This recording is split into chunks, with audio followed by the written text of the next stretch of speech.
voilà ñëwaat nañu si deuxième heure boo xam ne Babacar docteur Babacar Diop la ñu ñoo am bu si kanamee dans peut-être 1 à 2 minutes on l'aura tout de suite incha allah.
D'accord.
Voilà, nous sommes en ligne avec docteur Babacar Diop ak Baba Thiaw mu ngi aussi si beneen line bi docteur Babacar ñu ngi lay nuyu vous êtes avec la voix des immigrés. Malick maa ngi lay nuyu di la wax sama kontante ci dalal bi nga ma dalal ci la voix des immigrés. Merci. maa ngi nuyu suñu mbokku sénégalais yi nga xamante ni ñi ngi ci diaspora yépp. di nuyu waa réew mi nga xamante ni ñi ngi fii Sénégal aussi di déglu. oui merci. di nuyu aussi Baba mi nga xam ni ci waxtaan mi la bokk. effectivement voilà Baba mu ngi lay nuyu docteur Babacar Diop mu ngi lay nuyu di la sant mun na am sax Baba. oui allo oui. voilà donc docteur mu ngi lay nuyu xam naa di nga am est-ce que yaa ngi koy dégg. non pas tellement. yow yaa ngi am difficulté waaw parce que j'ai un problème technique là donc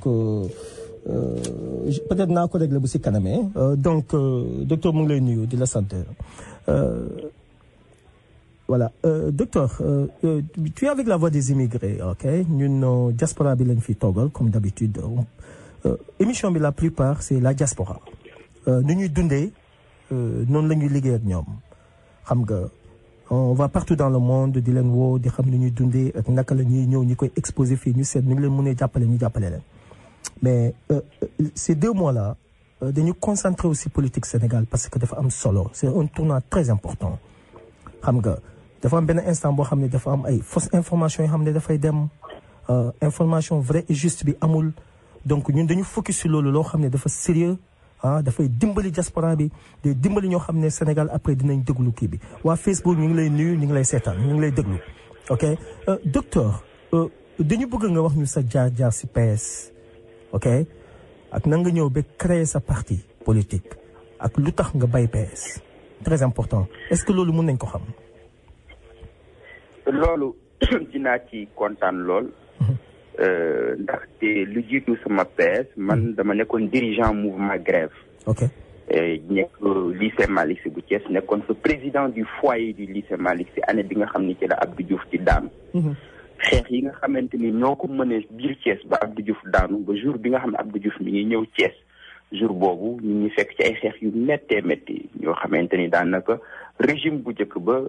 teg nañ ma ci yoo xamante ni ay blessures yoo xam ne maa ngi ko gardé ci sama yaram ba léegi bi nga xamante ni Abdou Diouf daanu na ñun booba ay élèves lañ ñuy jàng après ñu am suñu bac ñëw université Cheikh Anta Diop di jàng si dajanteeg première année président Ablaye Wade bi ñu ñëwee université di jàng aussi ñu continuer suñu xeex nekk dans le mouvement étudiant yàlla def ma diriger fa pratiquement instance yi nekk université yëpp étudiants yi di ko diriger jiite naa ko foofu nekk fa simple délégué nekk fa représentant des étudiants à l'assemblée de faculté de lettres et sciences humaines nekk fa représentant des étudiants à l'assemblée de l'université nekk fa président de la coordination des étudiants thiessois mais surtout nekk fa président de l'amicale de la faculté des lettres et sciences humaines nga xam ne moo doon amicale bi gënoon a rëy ci université Cheikh Anta Diop doon dajale plus de ay 30 000 étudiants et quelques yàlla def ma jiite amicale boobu. ñaari yoon am fa ñaari mandat. ok waaye aussi ma bokkoon ci union des étudiants UED union des étudiants de Dakar mi nga xam ne kuréel gi nga xamante ni moo jiite woon étudiants yëpp. xeex yooyu yëpp dans le mouvement élève dans le mouvement étudiant. moo tax bi nga xam ne maa jeexal sama action syndicale biir université. ma bind benn téere boo xamante ni téere bi maa ngi ko jagleeloon xale yi. ak jeunesse africaine. pour wax leen sama parcours mais surtout lancer leen un message. mooy le feu sacré de la liberté mon combat pour la jeunesse africaine. téere boobu nga xam ne Harmattan ñoo ko édité. léegi bi nga xamante ni jeexal nañ suñu combat ci université. ci la tasante nag Ablaye Wade les premières dérives de Ablaye Wade commencé. et vers 2006. ñu gisoon taxawaayu Ousmane Tanor Dieng ni mu rafete woon ci opposition bi. ak dignité bi nga xamante ni wane woon na ko ci opposition bi. te ndono Léopold Senghor ñu daal kii daal mën na jàppale. loolu yóbbu ñu bi PS ma créé JDS jeunesse pour la démocratie et le socialisme. dem parti socialiste jàppale Ousmane Tanor Dieng. ñu bokk ci xeex yi lépp 23 juin Tanor maa ko jëkk yóbbu Thiès place de France. yóbbu ko yu bëree bëri. ñu bokk ci xeex yi. mais bi yàlla defee alternance am. 2012. foofu laay waxee ni. bi alternance amee. man laa commencé man wax dëgg yàlla xamatuma Ousmane Tanor Dieng bi ma xamoon xàmmeetuma ko. parce que dañu jàppoon ni da doon continuer xeex bi. continuer ndonu maam Léopold Senghor. PS donc ñu yoroon na les conditions yoo xamante ni suñ continuer woon xeex bi. dinañ ko may PS dellusiwaat au pouvoir.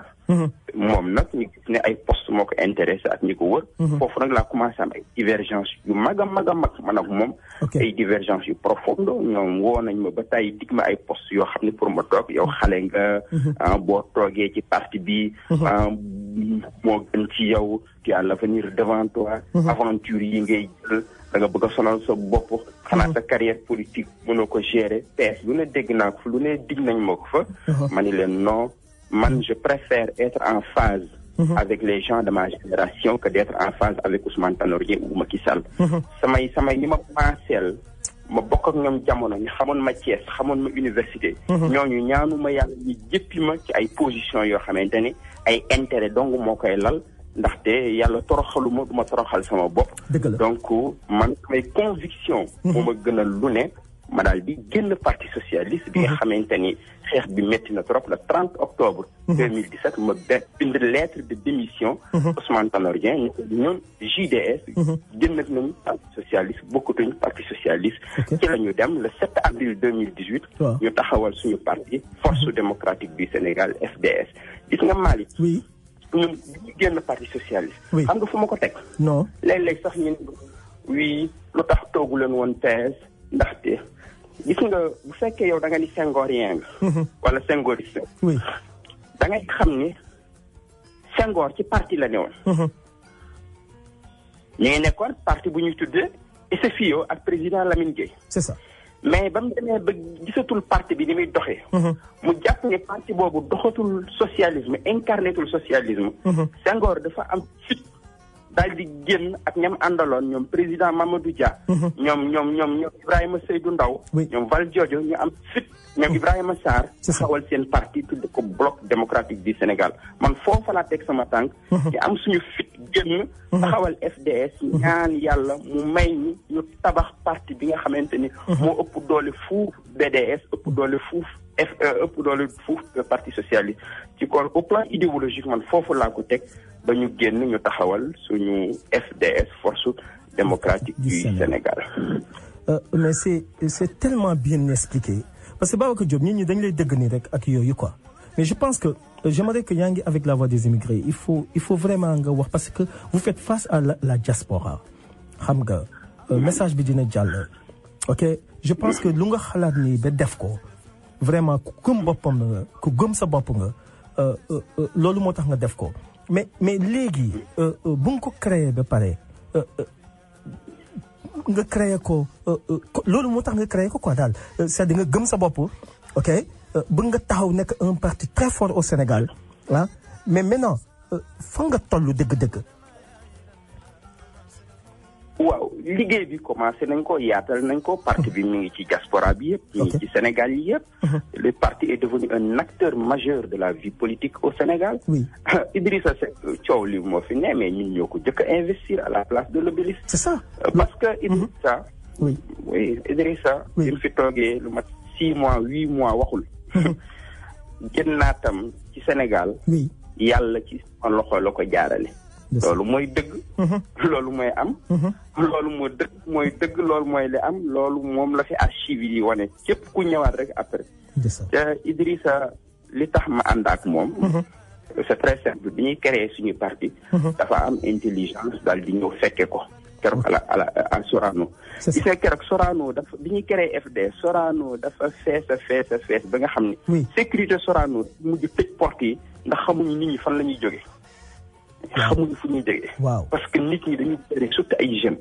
sécurité Sorano dañ débordé ba dañu mujj tëj porte yi problème de sécurité Idrissa Seck yàlla may ko keroog mu am chance fekke ko mu garder relation bi ñaan ni ñu ànd ak moom ñu liggéey waaw parce que ndax booba aussi ñu ngi créé parti bi le 7 avril élection yi di ci desoon matul 6 mois 8 mois pare wuñu woon aussi ñu pour dem ci présidentielle yi léegi bi nga xamante ni ñi ngi waxtaan ak moom ma ni ko président man moomuma parti bi instance parti bi yi ci Sénégal ak ci àdduna bi yëpp dinañ réunir xool kan la ñuy jàppale mais li ma la mën a garantir daal mooy bis bu FDS jëlee décision jàppale la yow di nga xam ne yokku nga ñi ànd ak yow dinañ xam ne yokku nañ waa Sénégal dinañ xam ne am na lu changé ci biir réew mi ñu nekk ci ay waxtaan affaire bu xawoon a yàgg ndax FDS dafa bëri ay cadre dafa bëri ay université dafa bëri boroomi xam-xam léeg-léeg dañ xaw compliqué ci wàllu orientation mais bi nga xamante ni gars yi jël nañ décision jàppale président Idrissa Seck ma ne ko man du ma ñëw di la jàppale rek ñi ni FDS Babacar Diop daf lay jàppale dama lay investir yóbbul à la place de l'Obélisque devant le monde entier devant Sénégal yëpp ñu xam ni Babacar Diop ak FDS investir nañu gis nga keroog di ñu ko ne dañ lay yóbbu Obélisque même ci biir partem amoon na ay coow parce que dañ ko doon wax ni ko ñu bëri booy bi day suub amul ay nit yu la yóbbu Obélisque docteur Babacar Diop mooy kan moom Obélisque parti yu mag yi ñoo fay dem moom fan la jële ay nit yu la yóbbu nangam coow yooyu ci lañ nekk ba jour congrès bi ñoom gëmuñu mais keroog bi ñu ñëwee Obélisque lañ fa dajale ci ay nit ay mbooloo plus de 10 000 jeunes yoo xamante ni jour boobu lañ ko samp Idrissa Seck génnaat jour boobu la lu bëri changé ba après kàngam yu bëri ñëw fekk si ñi ci biir coalition boobu donc kon daal ñun ñu ngi continuer suñu liggéey suñu objectif mooy renforcer FDS dex FDS mu nekk un acteur majeur de la vie politique mais surtout jouer un rôle extrêmement important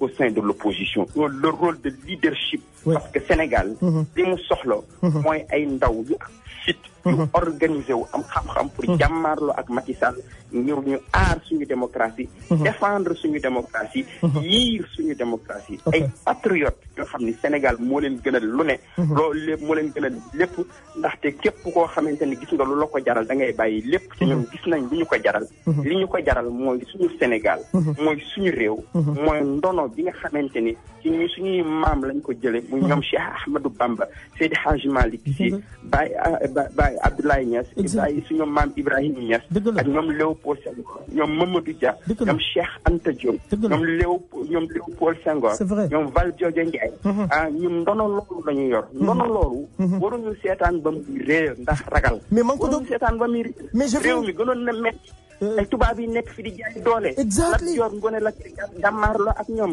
maam Cheikh Ahmadou Bamba jàmmaarloo ak ñoom mais xeex yooyu maam yi xeexoon xeex yooyu Sénégal yi xeexoon ñu war ko nërmeel rek ndaxte benn waay moo fi nekk yor police am yor gendarmerie am mel moom nit ñi man ni xam nga li ma waxoon président Macky Sall dañu lancé woon mois yële ci ginnaaw benn front dok buumi gàccee briser les chaînes de la servitude Sénégal du prison Sénégal du royaume Sénégal du réew boo xam ne lu la neex def comme moom nit ñi fu la neex nga jàpp tëj kaso fu la neex nga bàyyi fu la neex nga jël sa alal jox ko loolu la ñu bëgg mu jeex ci réew mi ñu dellu ci réew boo xamante ni ku nekk yaay moom sa bopp waa réew mi moom seen bopp Sénégal moom boppam suñu alal suñu gaz di suñu pétrole mu nekk loo xamante ni njariñ la loo xamante ni askan wi moo ci jariñu waaye du nekk njariñ loo xam ni rek tubaab bi lañ ko fii bàyyil mu jël ko di ko roñ mel ni ay xorondom roñ ko yóbbu waat ko bàyyi ñu ci ndóol ñun foofu la ñu nekk taxawaay foofu la ñu nekk ci gëm-gëm foofu la ñu nekk ci taxawaay pour aar suñu Sénégal nag jaral ñu lépp nag bari merci moo tax bu ma leen ne Sénégal jaral ñu lépp non ñi ma koy waxal ñi ma koy waxal bokk ak ñoom génération may dégg ak yàgg c'est ça xam nañ li may wax ñun bu ñu bëggoon ay bourse jamono yi ñuy jàng am ko lu ne proposé nañ ko mais Sénégal jaral ñu lépp Sénégal gënal ñu lépp Sénégal mooy yeewoo ci suñu xol Sénégal mooy yeewoo ci suñu xol saa suñu xëyee kon Sénégal boobu moo tax suñu mooy expliquer suñu combat politique mooy expliquer suñu projet politique c'est ça loolu nag xam nga lu muy laaj non gis nga Sénégal fi ñu toll Malick boo bëggee dégg àgg à un niveau de crise boo xamante ni il nous faut lancer les bases d'une révolution citoyenne politique et démocratique il faut que les gens lancent les bases d'une révolution politique au Sénégal c'est pas possible c'est ça la vérité c'est ça la vérité yooyu ak nañ niveau de crise boo xamante ni la classe politique n'a pas été à la hauteur c'est ça la vérité la classe politique traditionnelle a failli. Elle n'a pas été à la hauteur. Sénégal installé nañu une politique boo xamante ni basée sur la corruption, le népotisme, le clientélisme. Ba Sénégalais yi jàpp loolu mooy politique. Koo wax politique mu ne la politique demul àllaaxira. Loolu moo yàq Sénégal. Mais moom laa doon wax sànq. C'est pas possible. Mais écoute dagguma la docteur balaa ngay ñëw am na benn intro gis nga li ko dafa mel ni man ak yow dañu gisee xam nga je disais tout de suite que mënoo am soxna Mame Diarra bés bii tey ok am suñu dignitaires yu ngand yu mel noonu ok ñu bëgg ñu ñuy nax ne politiciens yi du dara pour jéem a décourager les gens n'est-ce pas ah dañuy toog seen kër ñoom ñuy njëriñu nit ñi c'est ça qui c'est pas possible loolu la ñu war a arrêter. Bien sûr. Donc loolu nag jeunesse bi am nañ ci responsabilité bu rëy. La jeune génération am nañ ci responsabilité bu rëy. ndaxte mag ñi dañu waroon a def nañ ko. dëgg la merci. xàll nañ yoon wi. dëgg la xàll nañ yoon wi. je pense que booba la gënoon a metti. dëgg la léegi nag. ñi nga xam ne ay cadre lañ ci réew mi. wala ci bitim réew. dama ni am salaire rek jàpp ni man am naa salaire sama njaboot sama njaboot daal mën naa leen a jox ñu añ ñu reer. dama ne loolu képp ku ko def war nga xam ne xamoo sa responsabilité. merci léegi ñu sa salaire rek. waaw man Sénégal daal man li may am dinaa ko bokk ak ñi nga xamante ni ñoom laa jaboote. problème mu réew mi intéressé wu lépp képp ku koy def te nga xam ne borom xam nga. wala borom man nga. ci biir Sénégal ak foofu mënti ne ci Sénégal na la wóor ne. xamoo sa responsabilité. sa responsabilité wees na lool. ndaxte suñu yonent bi nag daana wax ni. képp koo gis ci ab sàmm la. te dinañ ko laaj lam doon sàmm. d'accord merci je pense que Baba mu ngi si déglu Baba allo.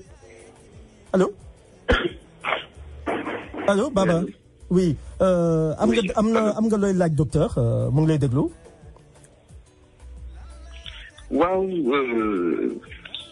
je pense que j'ai un problème technique qui wu ma bu baax. waaw bon mais très rapidement. donc 2 questions avant. auditeurs donc la voix des immigrés yi commencé di ko. pour laaj que ñoom aussi seen xalaat. c'est ça. alors d'abord gis nañu ki nga xamante ni mooy Farba Senghor. bi nga xamante ni moom wax na ni def na une déclaration wax ni dafa pare pour ñu installer fi un gouvernement parallèle.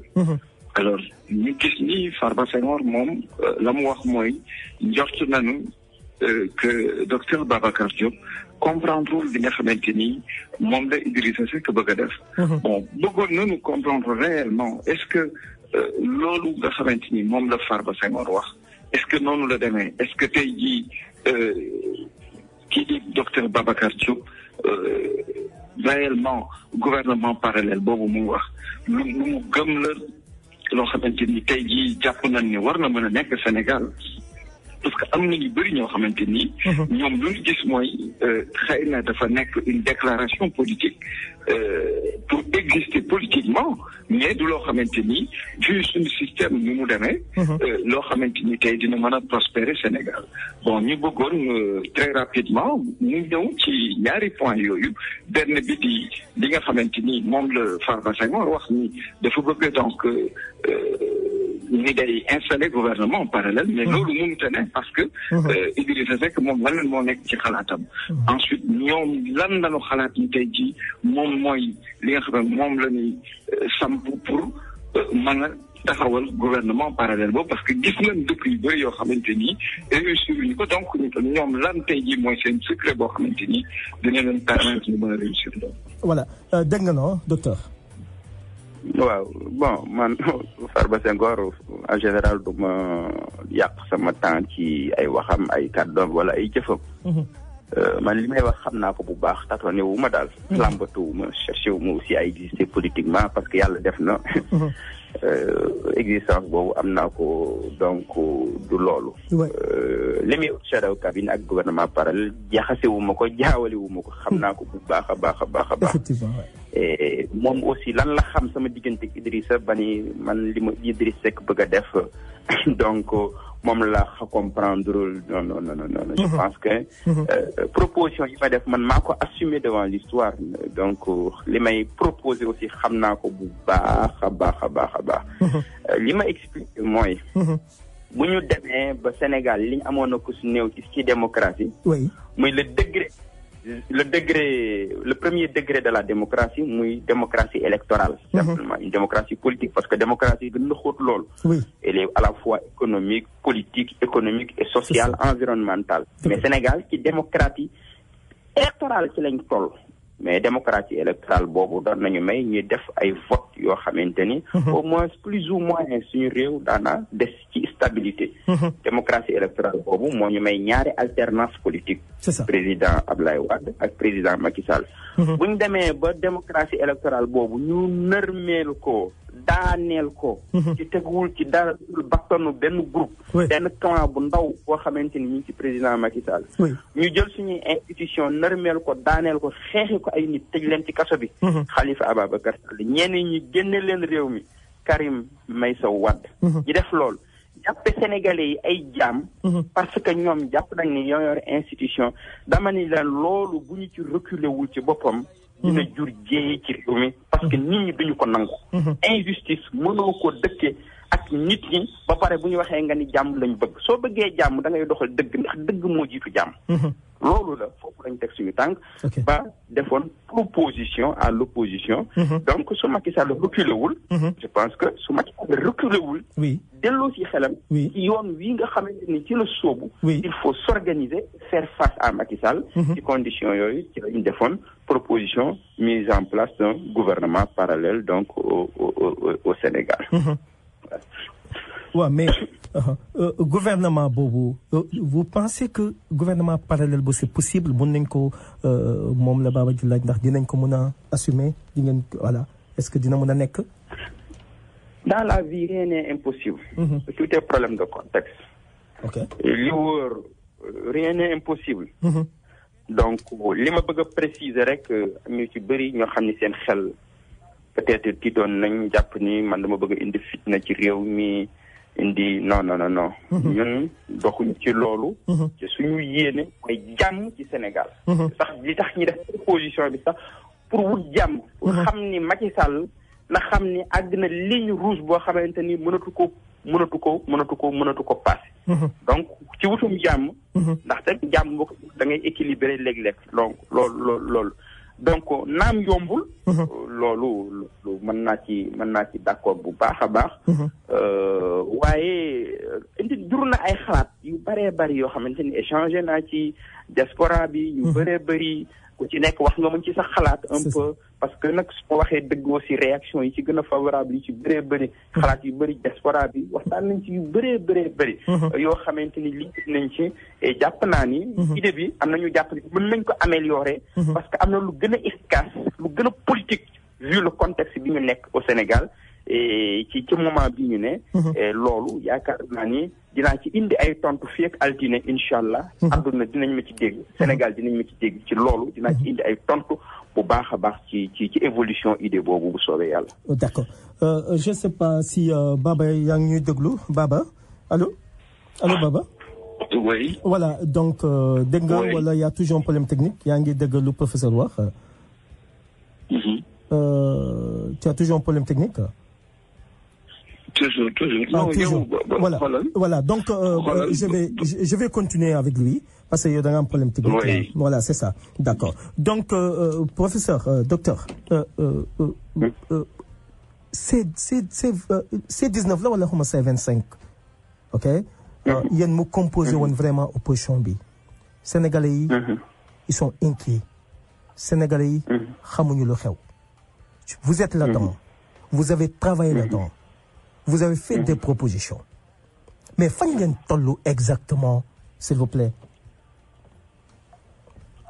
waaw ci opposition bi il faut avoir l'honnêteté. Franchement man xawma lu dul wax li ma xalaat quoi. donc il y a beaucoup de problèmes. Je pense que ci combat bi ñu am ak président Macky Sall pour relever le défi cette dernière année je pense que opposition bi est obligée revoir sa copie.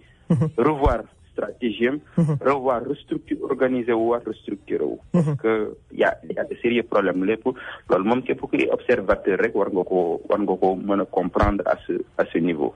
mais nag jàpp naa ni comprendre nañ ko parce que am na jéego yoo xamante ni commencé nañ koy teg. dinañu mën a may ñu amaat taxawaay bu bees dëgg. ndaxte loo ci mënti dégg rek Sénégal mooy fi mu toll nii ñu ngi jëm ci xeex bu métti pour aar suñu démocratie taxawal suñu démocratie et là yaakaar naa ni opposition bi war na ko comprendre su ko comprendre ogul ba nëgëni. donc am na ci war a am na ci ay waxtaan yoo xamante ni war nañ ci waxtaan. man mii am na ay waxtaan yoo xamante ni commencé naa ko yenn leaders yi. am na ci yoo xamante ni commencé naa ko ak Idrissa. war naa ko continuer ak moom ñu xoolaat taxawaayu opposition bi ci Sénégal gën ko organiser pour que opposition bi nekk à la hauteur. parce que suñ ko deful nag je pense que ni mën na xew Sénégal opposition bi moom war na nekk à la hauteur loolu laa mën a wax ci loolu mbir moomu daal. ok am na ku nekk si ligne bi ñu jël ko rapidement allo. oui Fadel. dama bëggoon demander sa gan bi. oui mais léegi ñoom suñu ubbee benn gouvernement parallèle. waaw ci institution yi kan moom mooy répondre seen autorité. ok dégg nga lu mu wax. waaw moom dégg naa bu baax a baax question bi nga xamante ni moom la posé. Donc waaye li ma ko mën a wax ci ACID. mooy que ci waxtaan yi am lu mu jur. ci affaire gouvernement parallèle idée bi évolué na. parce que dañ ci waxtaan yu bëri vu le contexte bi nga xam ni Sénégal parce que xeex aussi xel la quoi. dëgg la xel mooy def man su may xeex ma tête lay xeexee. ok donc il y a eu des propositions yoo xamante ni pour ñu corriger. idée bi parce que contexte Sénégal contexte bu particulier à ce niveau. loolu laa wax ni fii ak altine incha allah dinañ ci indi ay tegtal ay leeral. parce que idée bi évolué na bu baax a baax. yaakaar naa dinañ ko améliorer. dinañ ci indi ay propositions concrètes par rapport ak fi ñu bëgg a dem ak liñ bëgg a def. incha allah am na keneen ku nekk si line bi aussi ñu jël ko allo. Allô. Oui. Cette idée de gouvernement parallèle, il y a longtemps qu'Ablaye Wade même a eu à soulever ça. Oui. Il ne l'a jamais mis en place. Oui. Jamais. Wow. Ce qui se pose, c'est que quand on met un gouvernement... Non, vous posez une question ou vous donnez une contribution? Mais laissez-moi parler, je vais poser ma question. Oui, d'accord. Ils sont prêts à aller en prison parce que si vous faites un gouvernement parallèle, vous défiez l'État qui est là. Vous défiez le gouvernement qui est là. Et là, ce sera une épreuve de force. Et on les arrête. Ils vont en prison. Ablaye. Oui, ça, c'est pas une question. Ça, je pense pas que c'est une question. Il est en train d'attaquer. Malheureusement, heureusement, la peur, je ne connais pas. C'est ça, effectivement. Parce que nous sommes en démocratie. Je pense pas que, est-ce que vous pensez que yo din ko tek? Est-ce que? Bo jitu won tay nekkon place Idrissa Seck tay. OK? Est-ce que dina li wóor mooy su fekkoon man opposition bi place Idrissa Seck laa ne doon naa am beneen doxalin loolu moom xam na ko sax donc loolu xam nga ñun ñaar parce que ci dëgg dong la ñuy liggéey à ce niveau moom xam na ko bu baax a baax parce que jour daje nañ jour bi élection yi jeexee ci guddi gi donc waxtaan nañ donc si wàllu orientation politique bi nga xamante ni donc côté boobu moom loolu lu leer la xam na ko parce que man Idrissa moom ci dëgg rek la ñuy liggéey ku ci nekk da ngay wax li nga xalaat donc on n'est pas toujours d'accord et le plus souvent même on n'est pas d'accord ci wàllu démarche mais ma respecte ko aussi ma respecte ma ci loolu ñu ciy ànd waaye di wóor ba wóor su ma nekkoon seen position dana am beneen démarche en tout cas ci jàmmaarloo bi ñu war a jàmmaarloo ak Macky Sall mooy li nga xam ni moom laa xalaat moo nga xalaat léegi opposition bi gis nañ ne les 4 qui sont partis avec Macky Sall gisee nañu kër Madické Niang comme vous êtes lié à cette opposition lan nga xalaat ne loolu moo fa war a am. Bon, en attendant kii ak Idrissa parce que démb lañu waroon gisee malheureusement à la dernière minute pour ma xamoon compte rendu boobu lan moo ci génn à la dernière minute mu waroon a génn mais mënaguma ci prononcé wu waaye lu wér ba wóor mooy lépp luñ fa mën a xalaat lu dul yokk taxawaay ci biir Sénégal ci biir opposition bi dajale parce que opposition bi aussi du yenn candidats yi du 4 candidats yi loolu aussi je pense que une erreur la boo xam ne ñoom war nañ ko éviter. Et bon jógee ci élection yi ils nous ont créé un club des 25. Qui n'avait aucun sens. Un candidat des 25 recalés bon club des 25 un candidat recalé n'est plus un candidat, il est comme tout le monde. Maintenant, vous faites qu'ils veulent aussi créer un club des 4 aussi, bon, ça posera un problème sur le plan de l'orientation de la lutte. Parce qu'aujourd'hui, moi, fédérer les forces. Parce que les femmes ont des forces qui ont maintenu beaucoup de élections. Il y a des forces victimes donc de la violence de Macky Sall. Ces forces, donc, il y a une force qui a maintenu l'opposition qui doit liguer avec nous, moi, la société civile. Parce que soo xoolee combat yi nga xam ni am na vers la fin du mandat président Abdoulaye Wade dafa amoon synergie entre la société politique et la société civile synergie boobu dañ ko war a reconstruire donc bu baax a baax et moo tax man jàpp naa ni le club des 4 là il faut ñu changer orientation ñu changer démarche et su ma gisee Idrissa dinaa ko wax su fekkee bëgg nañ une bonne orientation de la lutte je pense que ça a été une erreur au sein des différentes de la coalition UDI ñu créer ñu un club des 25 suñu bëggee créer encore un club des 4 donc dina poser un problème bon parce que moi je vous dis très sincèrement li may xalaat Malick donc loolu su ma jàkkaarloog moom dinaa ko wax je pense que ni une bonne stratégie dans la conduite de la lutte aujourd'hui ouverture de laaj waaye du créer ay différents clubs yoo xamante ni amul benn njëriñ quoi fii toll nii. amul benn njëriñ fu ñu toll nii sénégalais ba léegi man particulièrement man je dis jusqu'à présent c'est pas fini donc lu may wax ak yow nii daf ma mel ni da nga ma nekk rassuré ne que tout est fini ñu ngi passé ci beneen étape en quelque sorte. non tout est fini lépp mënul finir mënul yombee noonu da di xeex nag stratégie la xel la donc ku ci nekk xam nga li ngay doxale non lu nekk fi ñu génn lépp kon bu doon lépp jeex na dañ doon jébbalu reconnaître président Macky Sall élection mais mënuñu ni dañu dàq résultat yi mënuñu reconnaître ñu l'élection du président Macky Sall wax loolu lépp ba pare dellu suñuy kër te dafa di nelaw il faut être conséquent je pense que l'opposition n'a pas été pour man il faut être conséquent bu fekkee nanguwoo résultat yi dàq nga résultat yi nanguwuloo président Macky Sall moo gagné muy deux nga refusé ni doo dugal sax au niveau de du conseil constitutionnel loolu dugal recours et je pense que dafa am conséquence boo xamante ni moo lay xaar ci wàllu taxawaay ci wàllu orientation de lutte et je pense que ñun loolu la ñu bëgg a impulser bëgg ko indiquer l'opposition pour ñu comprendre ko Malick ci jeexagul ca sori na sax ak jeex je pense que ni on est au début d'un combat qui risque d'être très long d'une lutte qui va être très longue. Ce sont simplement les premières batailles. Donc ci xeex bi. loolu jeexagul. donc jeexagul. dama bëgg ñu dellu tuuti si yow sa parti sa engagement. ok. jóge nga si élection bi te yaa ngi vocal yaa ngi wax yaa ngi défendre. ok yaa ngi wane sa intégrité. xam nga sa parti bi tey boo ko bëggee mesurer ci élection yi mën nga ma wax exactement fan nga toll. waaw élection yi passé soo ci bëggee dëgg Idrissa Seck jàppale nañ ko ci lu bare. donc ci wàllu parrainage yi. oui. liggéey nañ ci liggéey bu am solo boo xam ne. lu bari feeñul ñu bari xamuñu ko. parce que ñun aussi. bu ñu àndeek ñi nga xam ne buñ defee. li nit ñi gis rek mooy obélisque la nit ñi gis. mais techniquement ñu yoroon élection yi. yoroon xam nañ liggéey bu rëy boo xam ne FDS.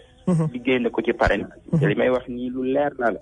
buñ fa jógee ci élection yi bari na ay communes yoo xamante ni Idriss Seck gagné na ko. ay communes laa la wax de waxuma la Thiès rek. donc ay communes yu bari yoo xamante ni Idriss Seck gagné na ko.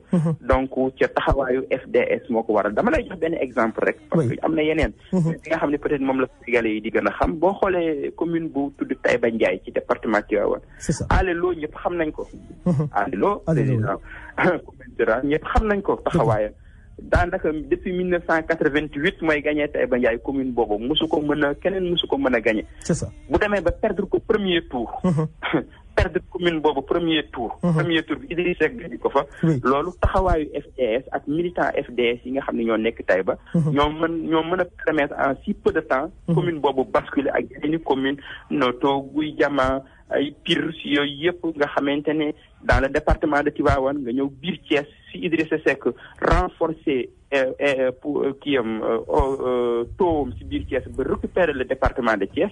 ñun aussi participer nañ ci ndax am na liggéey bu rëy boo xamante ne aussi liggéey nañ ko dans le département boo demee dans le sud. aussi en Casamance avec docteur Mamadou Bodian. nga xamante ne États-Unis bu la jàngee woon. il est docteur en sciences politiques. def na fa liggéey bu am solo boo xamante ni. et même à Touba. suñu camarades yi contribué nañ fa. liggéey bu am solo à Paris aussi suñu camarades yi nekk foofu contribué de manière générale je pense que ni ñun suñu alliance ak Idrissa loolu laay wax chaque jour. dama ni coalition double XL la bon c'est vrai que ni bari woon ay kàngam yu bari. mais man li ma jàpp mooy ñun li ci FDS def bu ko ci ñëpp defoon. kon aujourd'hui situation bi leneen la ñu doon wax daal. leneen lañ doon wax effectivement Macky Sall le président mu ngi ñëw dafay def investiture ok? Les présidents vont venir un peu partout, ok? Il n'est pas reconnu par l'opposition. Est-ce que vous pensez que c'est couloir diplomatique, je ne sais pas. Parce que c'est important quand même. C'est couloir diplomatique, couloir actuellement. Loo bëggee dégg ñëpp xam nañ ni Sénégal problème am na fa. parce que taxaw ni gagné ngay élection 58-60%. dañuy reetaan. parce que xam nga ni ñun modèle la ñu woon. xam nga Sénégal moom dafa yàgg tëdd fëgg dënnam ñun bokkuñoo ñeneen ñi dem nañ sax ba ñeneen ñi ñu leen di wooyee ay ñàkk yu demee noonu. boo xoolee Sénégal loolu culture am un peu ñun modèle lañ ci wàllu démocratie. yooyu yëpp donc fi mu toll nii ñu bëree bëri dañ ñuy reetaan. dëgg parce que jëluñu ñu au sérieux. jëluñu ñu au sérieux donc man xam naa ci ñoo xamante ni jour élection yi ñu ngi ci woon ci ay invité ay président la ñu woon yoo xamante ni fekku leen Sénégal ñu ngi woon ci Afrique du Nord mais biñ leen annoncé résultats yi. ñi ñu doon waxal dañ est-ce que bon. ñi ngi doon jël au sérieux au Sénégal donc loolu moom fi mu toll nii àdduna bi moom ñun ñëpp ñun la ñuy reetaan. africains yi aussi comme ñun dañ doon leen wax ni ñun dañu am démocratie. dañuy wax ni finalement ñun ak yéen sax ñoo yam wala ñun ñu tane leen sax waaw ndax ñun wala ñun ñu tane leen donc loolu moom mooy li nga xam ni moo am loolu mooy liy dëgg. mooy luy dëgg diaspora bi lan nga yaakaar si moom actuellement nii diaspora bi. ci situation bu ñu toll oui. man li ma yaakaar ci diaspora rëy na trop. man su ma analyser situation Sénégal. oui. jàpp naa ni li ñuy sauver suba ci Sénégal. diaspora lay jóge. ok loolu laa gën a jàngat fat yi. ba am ci conviction bu rëy. ma jàpp ni heureusement au Sénégal on a la diaspora. et ça. il faut waa diaspora comprendre ko. il faut ñu xam ko. il faut ñu xam ko bu baax a baax parce que ñoom am nañ chance génn nañ. gis nañ xam nañ ñu réew war a doxee. xam nañ fa culture politique toll xam nañ fa culture citoyenne toll. ñun nag ñu bëgg ñu tëj ci benn prison rek. di ñu jox ay wiccit bëgg ñu jàpp ay mala. bëgg ñu jàppe ay jaam. moo tax ci proposition yi nga xamante ni dans les prochains jours dinaa ko def di nga gis rôle bu am important parce que man li ma gëm. les bases de la révolution citoyenne au Sénégal. donc diaspora bi doit être un acteur majeur de premier plan. fi mu toll nii pour une nouvelle libération du Sénégal parce que foofu la ñu jëm il faut encore mener beneen bataille.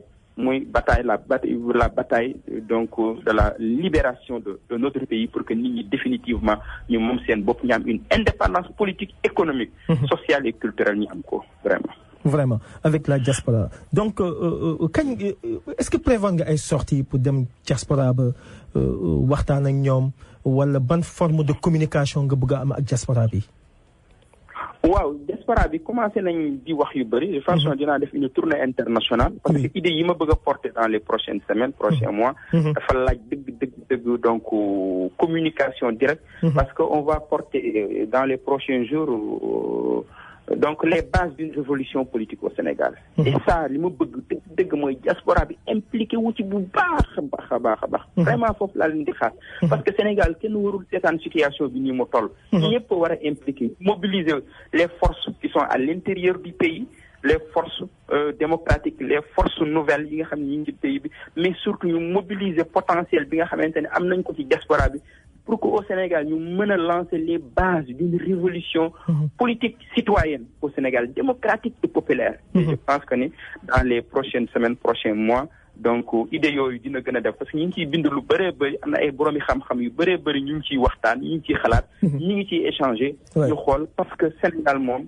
il faut réellement ñu envisager une révolution citoyenne au Sénégal pour que définitivement politique politicienne bii ñu nekk la politique traditionnelle bii nga xam ni les partis politiques traditionnels et les politiciens traditionnels ñooñu ci enfermé cycle boobu ñu tëj ko pour ñu tabax réew boo xamante ni tubaab yi tabaxee seeni réew mu baax ba Sénégal yi di jóg fii di wala africains yi di dugg ci looco yi dugg ci gaal gi di ay milliers d'Africains di dee ci Méditerranée bi ci émouvoir loolu kenn tubaab yi faalewuñu africain président africain yi aussi faalewuñu loolu ñu am fulla am fayda tabax Afrique boo xamante ni suñuy doom suñuy sët suñuy nëbb duutuñu jël ay looco di dugg ci gaal yi loolu doyal nañ ci sëkk d'accord am beneen ku nekk si laaj ma jël ko allo oh là là kooku dem na xam naa il va venir bientôt lu nga wax ni dafa am solo suñu doom yi suñu frères yi suñu sœurs yi gis nga humiliation bu ñu am ni est-ce que changement attends ma jël ko rapidement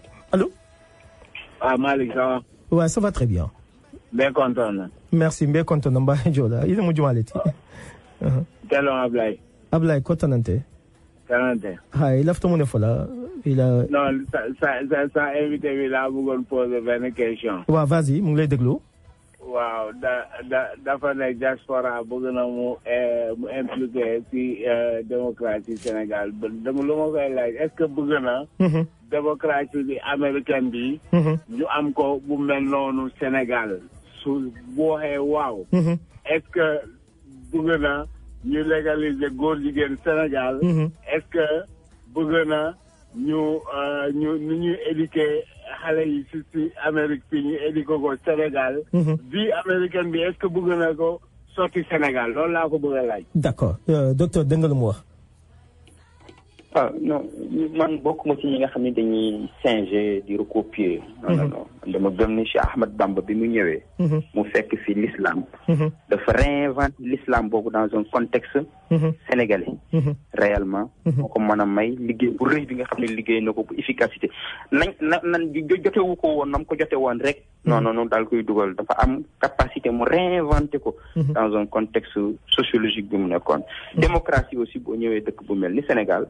aussi faut nga tenir compte ci contexte bi ñu ne faut nga tenir compte suñu réalité culturelle yoo xamante ni donc ci moo ëpp solo. je pense que ni loolu génie politique boobu. donc moom la Léopold Senghor amoon moom lañ war a continuer moom la ñu Mamadou Dia amoon. ak ñeneen donc jàpp ni li tubaab yi doxal lépp baax na aussi loolu erreur bu mag la donc erreur bu rëy la donc jàpp naa ni daal démocratie moom lu baax la waa kulli xaali lu baax la.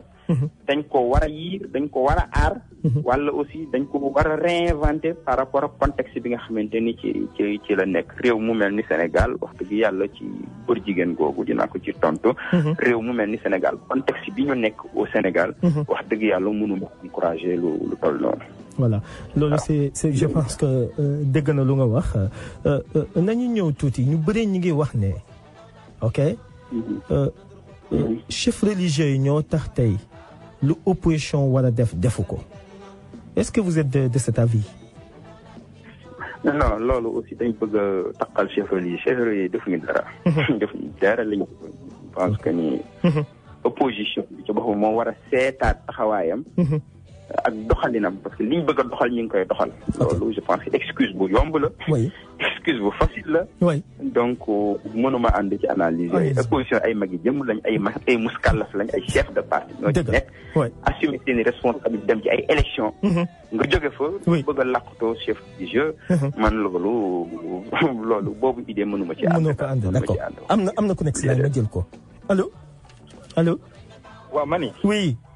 professeur war na xam na ne Sénégal dëkk la réew la waaye du dëkk moom il est enseignant moom ci boppam enseignant buy wax dëkk te yàq xale yi Sénégal réew la dëkk mooy Dakar. waaw mais loolu professeur war na ko xam. mais si lan par exemple réew la si ban contexte nga koy waxee.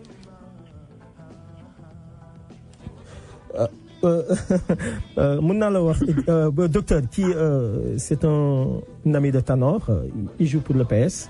xam naa peut-être am na lu ñu fi kii xam naa oui c'est ça donc moi je le comprends. c'est ça je le comprends amul lu ñuy commenter parce que je pense que boo ñëwee am na question yu am solo effectivement moi je suis d'accord avec vous hein bu nga waxee ni il faut pas qu'on dise que chef nous sommes majeurs et vaccinés surtout cette opposition du léegi yow conseil tey wax dëgg yàlla situation bu ñu toll nii ok lan ngeen di dox looy dox réellement lan nga nekk di dox nii ok pour que ñun lu ñu bëgg Sénégalais réellement changement bi pour que fu lu ñu yaakaar dans peu de temps là ah que franchement que nit ñi xam ne mën nañ leen yaakaar pour que changement bii lu nit ñi gis nii que di ngeen si taxaw opposé wu ko. waaw li may dox nii dëgg moom. Malick mooy li ma la wax. oui. Comment préparer et organiser la révolution citoyenne au Sénégal. Préparer ko. xalaat ko. concevoir ko. organiser ko. planifier ko. révolution citoyenne démocratique populaire au Sénégal. ci loolu dëgg parce que conscience boobu par jàpp naa ne yëg si nañ foofu. nit ñi jeunesse bi. ak nit ñi ci seen i xalaat. ci seen i attentes dem nañ ba jàpp ni. Sénégal moom il faut ñu changer paradigme. il faut vraiment ñu changer paradigme complètement changer d'orientation de direction. complètement lu raw yu bëree bëri yoo xamante ni dinañ ci ñëw. yu bëree bëri yu fi am. on se rend compte que ni. et nit ñi jàngatuñ ci yu bëree bëri ay compromis la yoo xamante ne rek classe politique bi fi newoon jéemoon na ko am entre les politiciens ay compromis yu bëri yoo xamante ni dafa tënk réew mi. ça veut dire les élites entre elles rek ay compromis ils l'ont trouvé dans l'histoire chaque fois. mais les citoyens en tant que tels les Sénégalais les populations en tant que telles en vérité jëluñu leen woon en compte. Et je pense que donc dans les prochaines semaines les prochains mois comment relancer les bases de cette révolution citoyenne. donc mooy nekk dëgg suñu taxawaay suñu orientation dëgg boo xamante ni donc ñun moom la ñu bëgg a impulser en tout cas inchallah dans les prochaines semaines. Mais est-ce que vous pensez que lu ngeen bëgg a propulser ni di nga jaaraat fii def benn déclaration sur la voix des émigrés nga xam ne en faveur de la diaspora? En tout cas, je suis à votre disposition. Donc, Inch'Allah. Attends, am na ku nekk si ligne bi ñu jël ko s'il vous plaît. Attends ma jël kii. Allô. Maaleykum Mr Malick di la nuyu ak sa guest bi man la Noviola. waaw dëgg la Novias comment tu vas. pour laaj sa guest bi quelle est la chance pour juróomi at yi ñu jëm. di Sonko ak Issa Sall duñ mus a taxaw congratuler ak Macky Sall. parce que je sais que tant que loolu amul. moom du mën a gérer dëkk bi. te boo gisee ñaari fan yi sax ni muy waxee sax mënul sax siggi xool Sénégal yi dans les yeux. lan mooy chance que ñii duñ ko congratuler pour 5 years. Thank you. Voilà. non loolu moom je suis rassuré ñaar ñooñu mu tudd xam naa ni duñu féliciter Macky Sall te duñ ko yombalal. loolu moom sama xel dal na ci bu baax a baax. donc. sa xel allo. waaw allo ñu ngi lay dégg. allez-y. ma ne loolu xel dal na ci bu baax quoi loolu moom aw ma ci tiitaange daal. amoo si tiitaange duñ ko féliciter jamais duñ ko féliciter. mais actuellement Sénégal dafa nekk ci situation bu critique actuellement nii